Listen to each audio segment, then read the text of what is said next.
नमस्कार दोस्तों, स्वागत है आप सभी का हमारे YouTube चैनल स्टोरी बाय आस्तिक पर।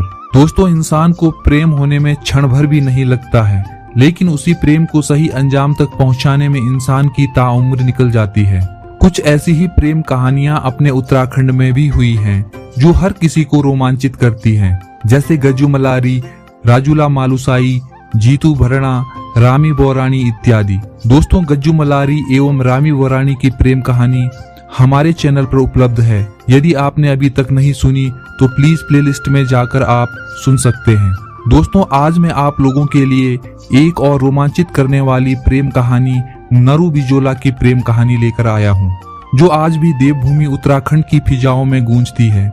करीब 500 साल पुरानी यह प्रेम कहानी दो भाइयों के शौर्य को बयां करने के साथ रवाई घाटी और गंगा घाटी के बीच पलती दुश्मनी और परंपराओं के बंधन को तोड़ती एक अमिट प्रेम कहानी है। आज भी उत्तरकाशी के तिलोथ और सिल्याण गांव में नरू बिजोला के पराक्रम को बयां करती निशानियां मौजूद हैं। यह कहानी प्रेम, झगड़े, अपहरण और फिर प्रेम के इर्द गिर्द घूमती नजर आती है। दोस्तों, नरू बिजोला की इस कहानी की शुरुआत दरअसल 15वीं सदी में हुई। उत्तरकाशी के तिलोथ गांव में रहने वाले दो भाई नरू और बिजोला गंगा घाटी में अपनी वीरता के लिए विख्यात थे। एक बार दोनों भाई बाड़ाहाट के मेले में घूमने गए। दोस्तों, आपको बताता चलूं कि बाड़ाहाट के मेले को आज माघ मेले के नाम से भी जाना जाता है। यहाँ उन्हें एक सुंदर युवती नजर आई। दोनों भाइयों की नजरें उस युवती से मिली और दोनों भाई उसे अपना दिल दे बैठे। युवती भी आंखों ही आंखों में इजहार कर वापस अपने गांव लौट गई। दोनों भाइयों ने युवती के बारे में कई दिन तक पूछताछ की तो पता चला कि युवती यमुना पार रवाई इलाके के डख्याट गांव की रहने वाली थी। उन दिनों गंगा और यमुना घाटी के लोगों के बीच पुश्तैनी दुश्मनी चल रही थी।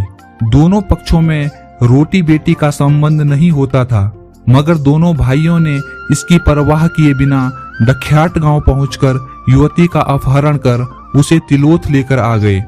उस दौर में दुश्मन के इलाके में घुसकर ऐसी घटना को अंजाम देना कोई मामूली बात नहीं थी। न तो सड़कें थी न वाहन।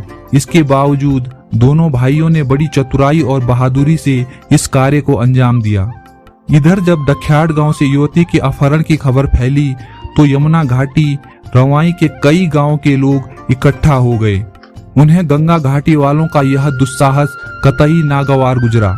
यमुना घाटी वालों ने भी जंग का ऐलान कर दिया और सैकड़ों लोग हथियार लेकर नरू बिजोला से बदला लेने निकल पड़े। यमुना घाटी के सैकड़ों लोग ज्ञानसू पहुंच गए और उन्होंने सुबह तक यहीं इंतजार करने का निर्णय लिया।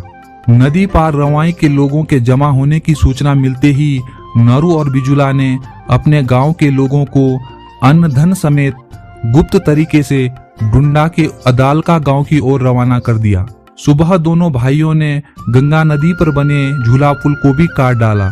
सभी लोगों को सुरक्षित स्थान पर पहुंचाकर नरू बिजोला गांव से 3 किलोमीटर ऊपर सिल्याण गांव पहुंचे, जहां उन्होंने विशाल पत्थरों से एक चबूतरा बना दिया। ये चबूतरा आज भी इस गांव की थात के रूप में है। दोस्तों, आपको बताता चलूं कि थात गढ़वाल में सार्वजनिक पूजा, मेले आदि के स्थान को कहा जाता है। अपने गांव वालों व अपने प्रेमिका को सुरक्षित कर दोनों भाई दुश्मनों से लड़ने पहुंच गए। बताया जाता है कि यह लड़ाई कई दिन तक चली और दोनों पक्षों का काफी नुकसान भी हुआ। इस घटना के बाद दोनों पक्षों की पुश्तैनी दुश्मनी धीरे धीरे समाप्त हो गई। नरू बिजोला ने तिलोथ में अपनी पत्नी के साथ सुखद जीवन जिया। उनके वंशज आज भी तिलोथ व सिल्याण गांव में रहते हैं। दोस्तों, तिलोथ में नरू बिजोला का 600 साल पुराना 4 मंजिला भवन आज भी मौजूद है। कभी 8 हाल और 8 छोटे कमरे वाले इस भवन की हर मंजिल में खूबसूरत अटारियां बनी थी। इसकी मजबूती का अंदाजा इस बात से भी लगाया जा सकता है कि उत्तरकाशी में 1991 में आया भीषण भूकंप भी इसे नुकसान नहीं पहुंचा पाया। लेकिन साल दर साल सुरक्षा व संरक्षण के अभाव में भवन जर्जर होता जा रहा है। लकड़ियां भी सड़ चुकी है और दीवारें दरकने लगी हैं। दोस्तों, यह कहानी प्राचीन दंत कथाओं, जनश्रुति एवं विभिन्न पत्र पत्रिकाओं के आधार पर है।